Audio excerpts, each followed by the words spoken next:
Greetings, everyone. My name is Anthony Johnson, and I am one of your co-hosts for today's show. Welcome to Pot of Chocolate. Now, you are definitely wondering what does pot of chocolate means and where does it come from? Well, today we're going to be talking about various topics surrounding the topic of chocolate, and we are a group of young men of African descent, and we have various aspects. We'll be talking about music. We will be talking about mental health. We'll be touching on the topics of photography and so many other points of views. But if you're wondering, if you see on the left-hand side of my name, you will see a heart and a crucifix. And so we are basically going to be talking about, the love, and we're going to be sharing all these things, and we're going to be pouring into you, just like we're going to be pouring into a pot of chocolate, all with the influences of those things that we learned through Christ. In all things, we are thankful for you, all of our viewers, and thank you so much for joining us. So, on today, I just want to let you know that I have a very, very, very special guest with me on today, and he is coming all the way from the great state of Connecticut, and his name is Akeem. Welcome, Akeem. Welcome. Thank you for having me, TJ. Thank you for having me. All the way from Connecticut, right? Yes. Yeah. Yes. So how long have you been in the field of mental health? Great question. I have been in the field for quite some time. I would say it goes back to about 2009-ish, around that. I've been in the field, so that's about 13 going on 14 years, just about.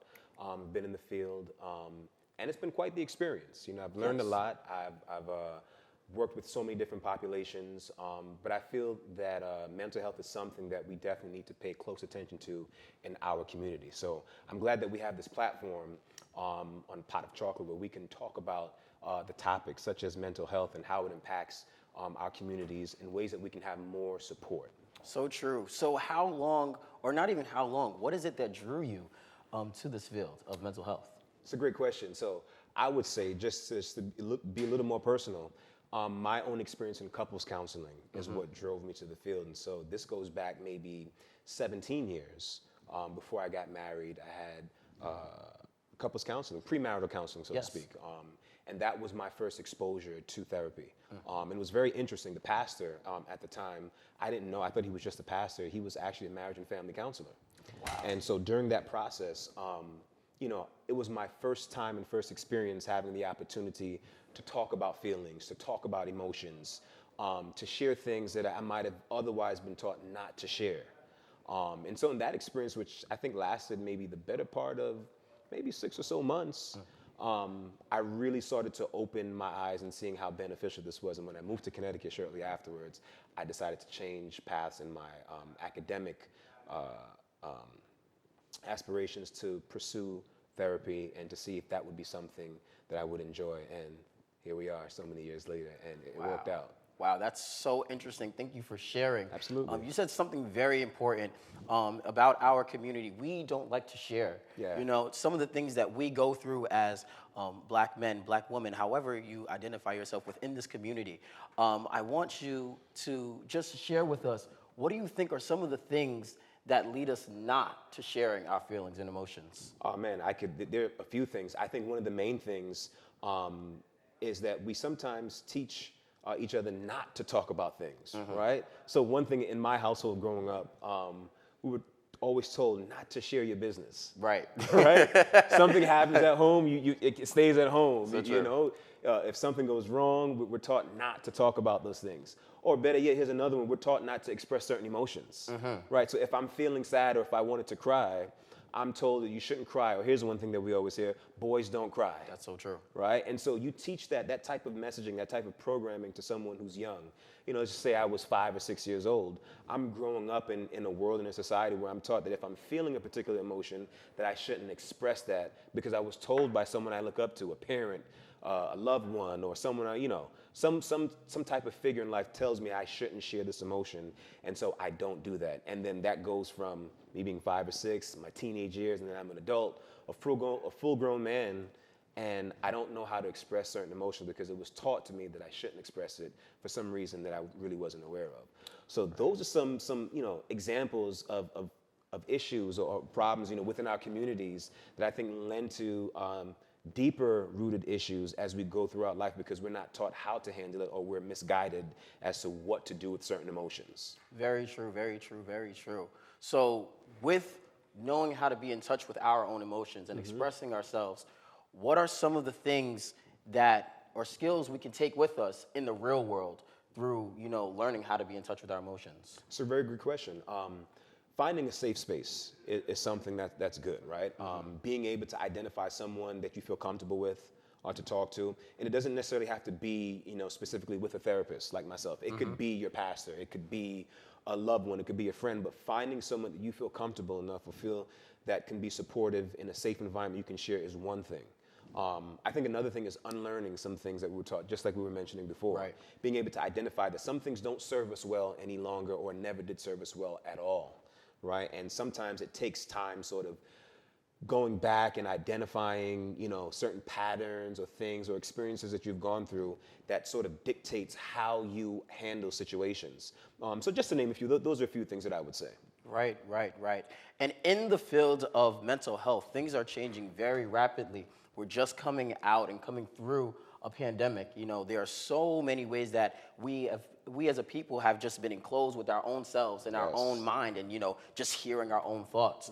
So what are some of the things that we can do to just chill out? Like how would you conduct a session? If I were to come to you and be like, Akeem, I need some help. Like, I need you to help me to just chill out, zone out. Like, what is like a technique that you can teach us today? Well, before I would go to a technique, and I'd be very careful because I treat everyone as an individual. Okay, that and sounds so some great. things may work for TJ, might not work for Akeem. That's so important. Right, so that's important. So you want to look at things as an individual. Okay. Right. But one of the first things I do when I meet with someone is to really get a background.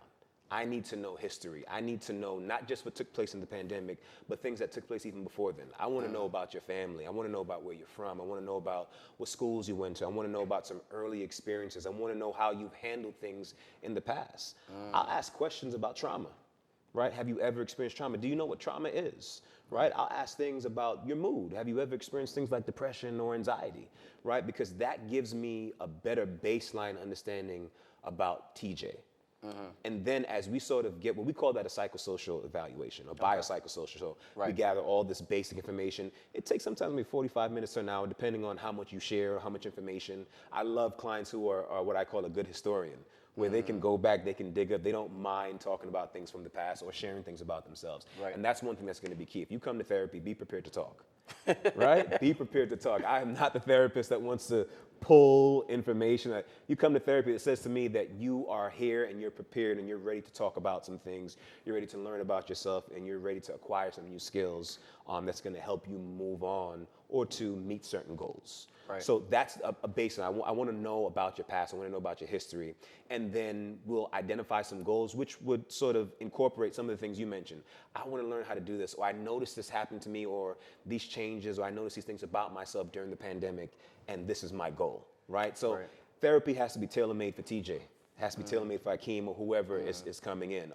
So I would need to get a lot of information. But some basic things that I teach is journaling. Right? In every clinical setting that I work with, I always encourage every client to journal, right? And it doesn't have to be, old school where you have a pen and a pad and you're like, well, today's November 17th and I woke up at 7 o'clock. No, to me, that could be corny. It can be kind of dry. Right. I know there was a show back in the day called Ghostwriter where, these kids, it was on PBS, these kids would talk to like an imaginary thing. They had these pens and they would write. So that's where the idea comes from for me. Right. But I tell people, use technology. If you have an iPhone, I encourage people to use the Notes app. Right? And you can lock that, so that gives you a sense of security because it's private and no one can just access your journal, right? But in the actual exercise, I tell people, hey, when you experience a certain emotion, let's say you were angry, something happened and you got angry, I want you to find the time to kind of journal about the incident. X, Y, and Z happened. I want you to be mindful of the environment. Was it cold? Was it hot outside? Right? What took place before? Right. What kind of mood were you in before the incident that drove you to maybe become angry, right? How long did your anger last for? Jot down those few things, right? And what happened afterwards, right? Now, it sounds a bit cumbersome, but when you think about when you get into that activity, when you buy into that, you'll be surprised at how much you actually are able to express. Because oftentimes we don't do that in real time. Right. We respond or we just react just enough to get us through the moment, but not enough to process what actually happened to us. And so journaling gives us a first line opportunity to begin the process of being able to really understand what took place in those situations. And then if you do that on your own time, you come back into session 2, 3, and 4, I want to see the journal. Or I want you to tell me about the journal. Right. So TJ, you text me, you told me you had an incident on this day. Let's look in the journal. What happened at this time? Right. And then I'll use that and I'll begin to piece together things that I've learned about your history, things that I know about you as we've talked during therapy. And we can kind of piece things together. It's like a puzzle. And we sort of put it together so it makes sense. And oftentimes it's no magic, there's no clocks going back and forth, no one's sitting back on the couch and doing that kind of thing. It's a natural, relaxed atmosphere where you, by that time, will feel comfortable sharing. But journaling is one great technique that is useful in just about every aspect of therapy. Wow. Do you all hear this important information? I don't know about you all, but for myself, I'm getting a lot. I'm getting my chocolate pot poured into all of this great information. That's right. So you said you've been in this field for about 17 years, going back to date about 2000. Well, 13. 13. Yeah. Okay, my fault. I'm sorry. That's okay. However, you come with so much wealth of knowledge and there's so much to unpack. Yeah. How did you prepare to be, this person to, anybody and everybody, to help them deal with their own emotions? How did you prepare for that? It's a very good question, TJ. And I would have to say, starting with that experience in couples therapy, I had to buy into the idea or the notion that it's an okay thing to do, right? Making therapy cool. If you think about our communities, and we talked about, we kind of have this thing where we don't talk or we don't share, right? Part of my mission was to make therapy an okay thing, something that's acceptable for people within our community. And so I have to also buy into that. And so I self-disclose a lot, just in my professional and personal life. I try to make that be a part of who I am as a person. And that bleeds through when I'm in the role of being a therapist, right? But to be more specific, I did training, right? So I went to school, actually went to school here in Connecticut. When I moved to Connecticut, I went to the University of Bridgeport, UB. Oh, wow, I go to that school too. Look at that. That's the connection right there. UB, right? Yes, sir. But yeah, I went to UB. I got my my bachelor's degree in human services, and then I continued and I got my master's in clinical mental health. And that experience at UB taught me a lot. It taught me a lot. I really bought into the classes. I really took everything to task, right? I just kind of absorbed a lot of the information as much as I could. It could be cumbersome, I won't lie to you. It took a lot, but I absorbed a lot of things that I felt were necessary that would help me to be successful. After my schooling, I was fortunate enough to work with many different populations within the field of mental health, primarily with substance abuse and addiction. So I worked with individuals who struggled with addictions, from, you name it, I've more than likely had some experience working with people that struggle with addictions. I've worked with the prison population. I've worked in mental health clinics in some of our inner communities. I've worked in methadone clinics, detox facilities.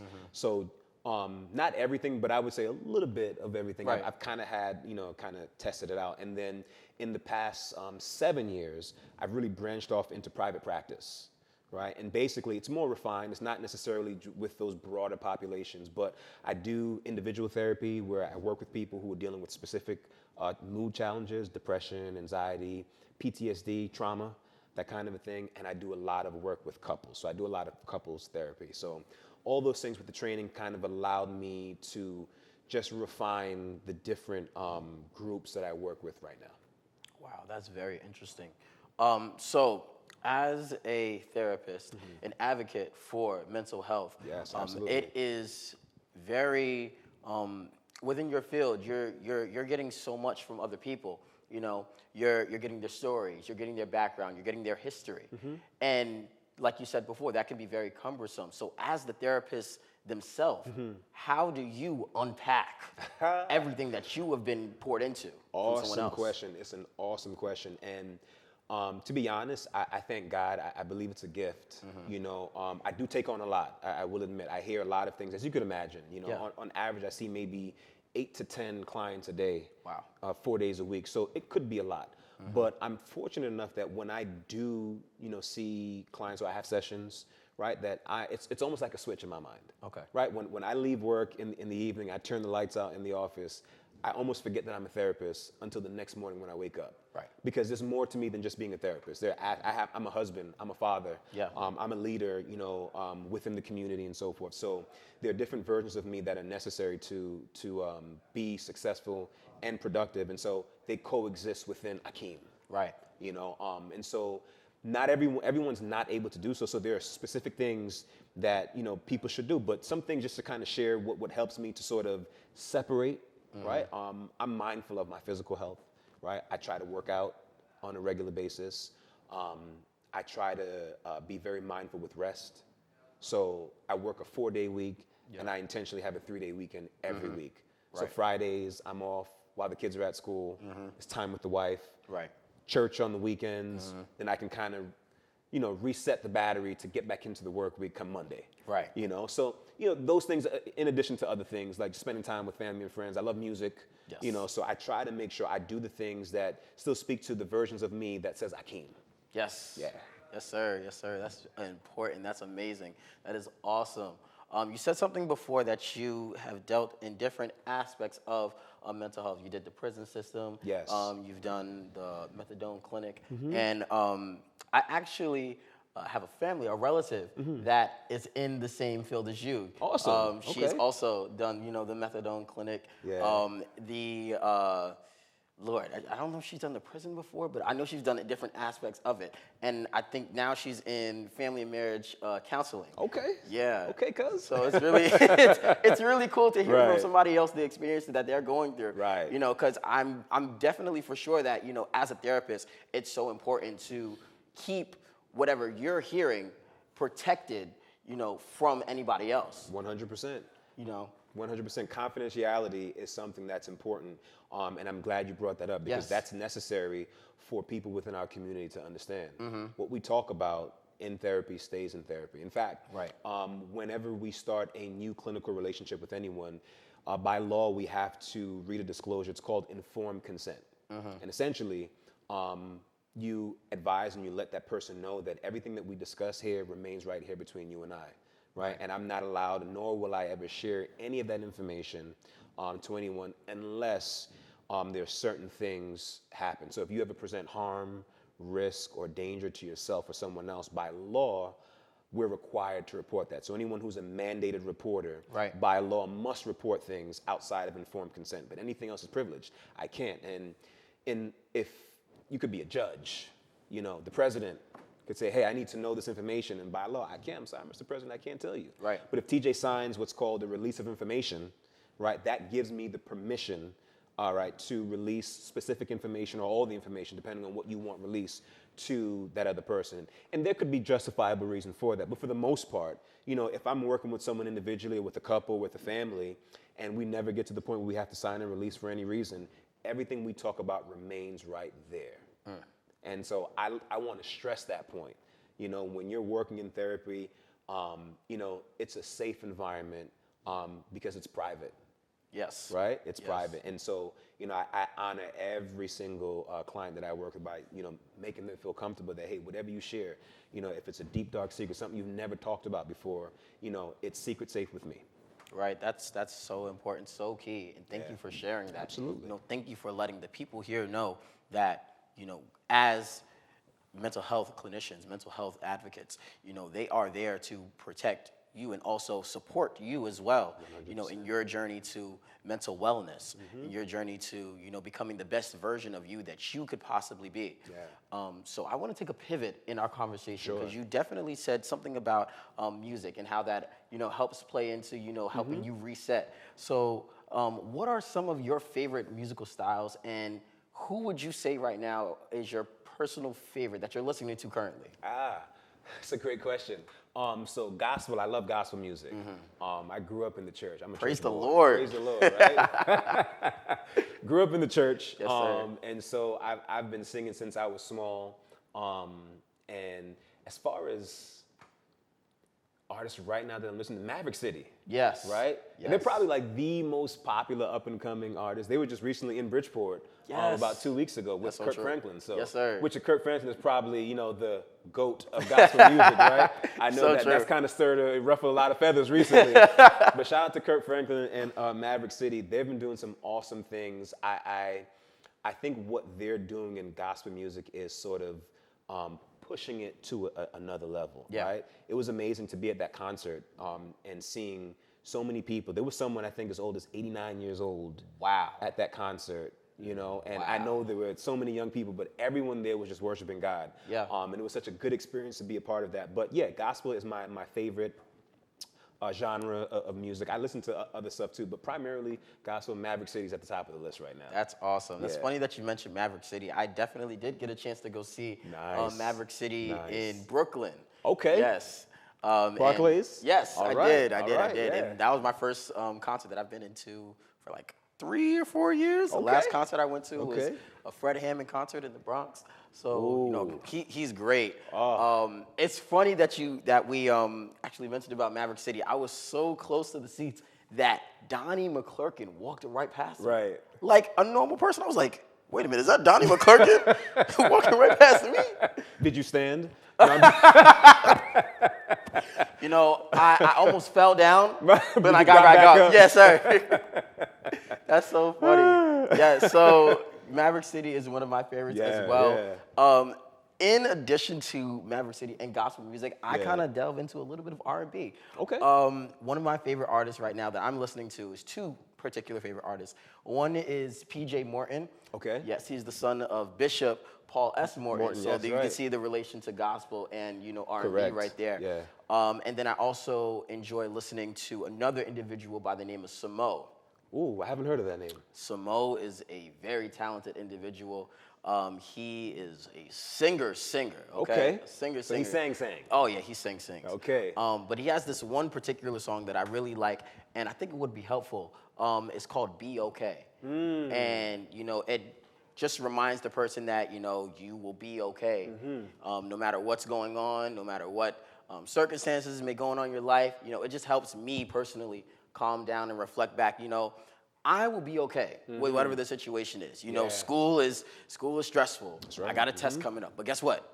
I will be okay. That's right. You That's know, right, and that's yeah. the message that I usually like to hear from time to I time. really love that, man. I will be okay. That could be a theme for so many people. You Yeah. know, that what you're going through right now doesn't last forever, right? That things will turn around. Things will change. Into a more positive direction. So that's a great message. Something that can be incorporated on so many levels, right? And you often hear a lot of motivational things in gospel music, which is why it resonates so well with me, and I think with many people, and which is also why it's my favorite genre, right? Like, Yeah. there's a lot of meaning to it. I love R&B too, man. I think, my favorite, one of my favorite R&B groups, Dru Hill. Oh, Yeah, Dru Hill. Yes, yeah, sir. yeah. That group, so that brings us back to like the 90s or so forth, man. But that's my favorite R&B group of all time. They don't sing like that anymore. It makes me sound older than I am, but it's the truth. It's the truth. They don't do it like that anymore, But yeah, music is such a powerful tool, right? Yes. And that's something that I also encourage in therapy, right? When you talk about coping skills, we talked about journaling before, Right. and I tell people to incorporate things like exercise and music. What's your favorite music, right? Because music sometimes can help to distract.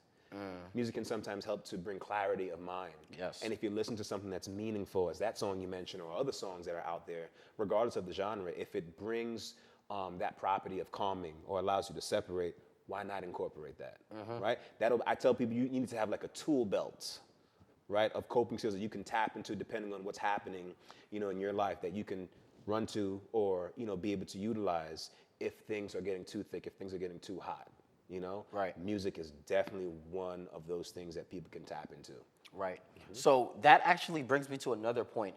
Somebody had reached out to me about a couple weeks ago, and they were like, is it okay if I listen to rap music does that deter my relationship with like God and stuff like that?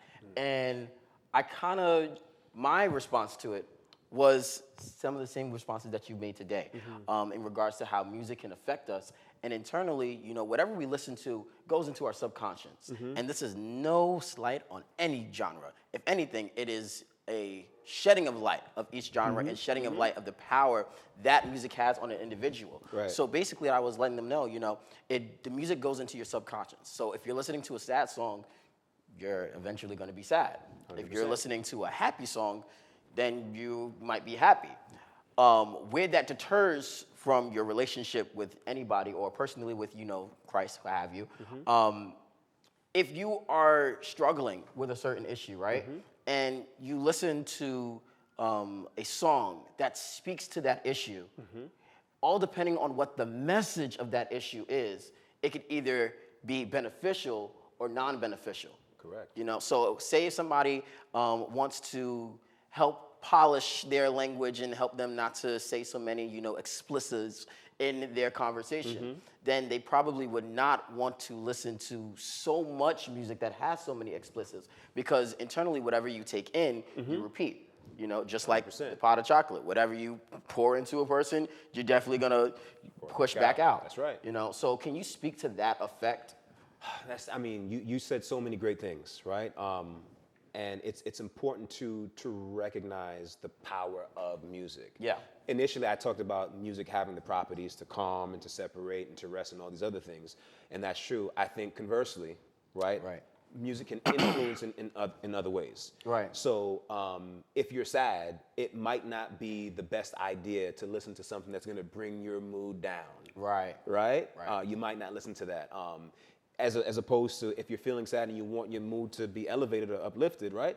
You may listen to "I'm Happy" by Pharrell, and I forget who the other person, right? Right. Because that's an upbeat song, so it has a direct correlation to your mood at times, right? And I know you kind of talked about something that's probably a little more controversial, which is, just kind of like the messaging behind music and genres, whether it's okay or not, right? Right. Everyone's an individual, and we're all influenced differently. So I wouldn't, step out to say, that, you shouldn't do something or you should do something. Correct. But what I would say is that you should know yourself. Understood. Or you should begin to learn yourself and try to understand and take a better perspective as to how this is impacting me. Right? What kind of person do I become, or how do I feel when I listen to this particular song? Yeah. Right? Could I listen to Nas, right? Right, and still be okay, versus could I listen to DMX? Right. Right? It has like a certain level of influence. When I work out, I'm not listening to Donnie McKirkland, I'm gonna be honest, and I'm a church boy, right? But I will listen to some other music that's upbeat, that sort of matches the mood that I wanna be in, Right. but I have a responsibility. Right. And so I need to know that I can't just listen to anything, and that's Akeem. And so you have to know that for TJ and so on and so forth, for everyone out there that may be thinking about how music can impact me. Yes. Great question, though. Yes. You spoke to something something important about knowing yourself. Yes. You got to be able to know what boundaries that you will take. Yeah. And speaking to the fact about boundaries, I know that when we have friends and when we have, significant others, there will be times when, they will come together and like we'll have good times, but then there'll be other times where, it may be like dicey right now. So how can we as individuals in our community, how can we as individuals in our community be able to set boundaries for ourselves? Well, it's a great question. Setting boundaries, oftentimes requires you to understand how something impacts you, right? So you may need to, there are boundaries all around us, right? There are Right. physical and visual boundaries. Like if you drive down the street, you're gonna see some boundaries. There are lines in the street. You can't drive over here, right? That was a great There's analogy. oftentimes a consequence if you cross a line, if you go through a red light or something like that. And so sometimes you have to have an experience to identify the boundary, right? And so maybe if you got pulled over because you were driving too fast, right? There's a new boundary. I need to be mindful of my speed, right? If you notice that, you behave a certain way or your mood is a certain way when you're around a certain group of people, right? Mindfulness would suggest, I got to set some better boundaries around how I select friends and so forth. So boundaries are important. Figuring that out takes some time to learn about yourself. And, as we go further in this show, I'm sure we'll have a lot more opportunities to kind of talk about different things that could be incorporated to have a better experience with mental health. So very true. As we continue on with this show, again, the name of the topic is called Pot of Chocolate. We are going to be talking about so many different topics. I want to say thank you again for our guest, our co-host, Yeah, yeah. and we will hope you have a great day. Awesome.